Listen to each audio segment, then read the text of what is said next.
Throughout our look at the information society, we have seen the many uses and mediums that information takes. From printed material to word of mouth to video display, knowledge, information, and opinions have been shared in different ways for different reasons and purposes. This could not be more clear and explicit during the times of the Cold War and the use of propaganda. The dictionary definition of propaganda is information deliberately spread widely to help or harm a person, movement, or nation.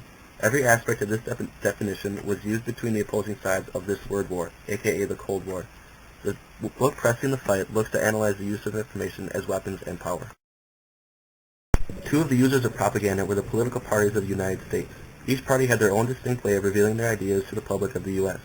Democrats saw information as power and therefore sought to empower the American people by getting as much information out there as possible. The short-term goal was to disrupt other views through mass quantities of print ads. The long-term goal, however, was much more ambitious. Democrats looked to trigger a reconstruction of America to a more equal and self-determined state. By using the message of "Join Us," a call to action was extended to citizens of the U.S. Unfortunately, not all that read the publications were moved. Further, the Democratic movement was often viewed as trying to do too much. The Republican side took a much more intellectual approach. Instead of large amounts of small printing, they utilized large works such as books. Republican scholars wrote volumes. Periodicals and magazines pushed readers to read conservative books and subscribe to conservative book lists. They also encouraged readers to share, thus creating a network of conservatism that stimulated discussion and interest.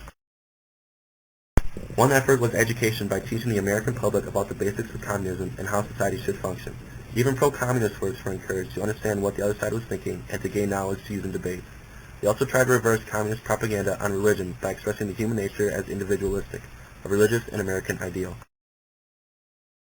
All this talk by the U.S. political parties wouldn't be needed if there wasn't a threat to change it. Unfortunately, there was a very big threat and relentless one at that. Originally, the U.S. and the Soviet Union agreed to each distribute one publication, but of course it didn't stop there. For this purpose, the United States Information Agency was formed to both create and regulate propaganda in the U.S. and abroad. The USIA utilized the Postal Service as well as the U.S. Customs Agency to control propaganda traffic coming into the United States. 200 bags were unpacked, sorted, and screened daily, adding up to 15,000 to 20,000 individual pieces of matter printed monthly. Material entered from both communist countries and non-communist countries who were leveraged by the Soviet Union and China. Propaganda was distributed in three ways. Some materials were sent to individuals within the U.S. Others arrived in bulk at bookstores and newsstands across the country. Often these were large metropolitan centers with materials catered to their demographics of that area. Also, government agencies, universities, and libraries received communist works. The content within these printed works tried to accomplish one of two things. One objective was to praise the communist countries and their peaceful objectives, as well as the description of improved ways of life in countries under Soviet domination. The other was severe criticism of the U.S. in regards to a barbaric method used during World War II and the Korean War. Two big targets for communist propaganda were women and children. 36 different magazines were circulating in the U.S., portraying a major role for women in communist countries, as opposed to a minor one in the U.S. They also expressed a hate of weapons and violence as well. Children were attacked using bright and colorful visuals like posters, comic books, and glossy periodicals. All this propaganda was collected by the USIA for several reasons. Using it, they could create public opinion polls and surveys and take the results to Congress. The collection provided information about topics that were difficult to research, like the relationships between Chinese and Indonesian communist parties. Further, they were used to create messages intended to refute Soviet claims.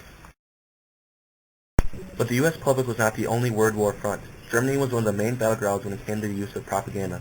The U.S. and Soviet Union saw Germany as their audience to win over to their way of thinking.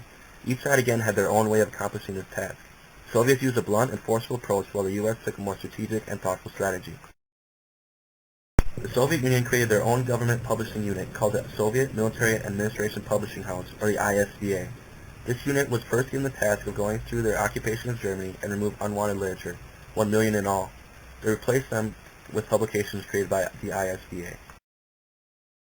The Soviets undertook the task of re-educating the German people. In the first year alone, 13.5 million pieces of printed material were dispersed through East Germany and even into West Germany, outdoing the Allies several times over. In addition, the printed material, Red Army officers lectured German people on Soviet literature and culture. As the Soviet Union focused on East Germany and infiltrating West Germany, the U.S. employed a more worldwide strategy. They saw the new developing countries as battlegrounds as well as Germany.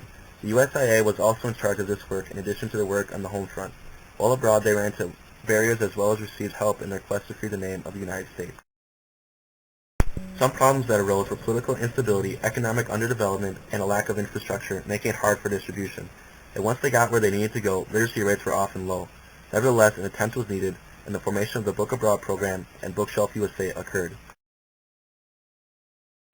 The USIA used the Book Abroad program to set up 196 libraries in 64 different countries to house American literature, spreading the image of America throughout the world. USIA subsidized the publishing of 44 million copies of 4,400 titles in 50 languages, but they needed help as they were faced with a considerable amount of anti-Americanism and suspicion. Luckily, the private book program Bookshelf USA, run by Freedom House, sent packets of books to these libraries abroad and foreign university professors. They were sponsored by several organizations such as WYCA and the Carnegie Endowment for International Peace. They took a stance to provide more information and less propaganda in order to sway the minds of people abroad. Hopefully this quick overview of the book gives you an idea of how different methods of propaganda were used by different people. Oftentimes the characteristics of the country were mimicked in their use of propaganda, like the all-out blitz strategy of the Soviet Union in comparison to the strategic approach used by the Americans. It is terrible to see information used as a weapon, but without it, the world could be a very different place today.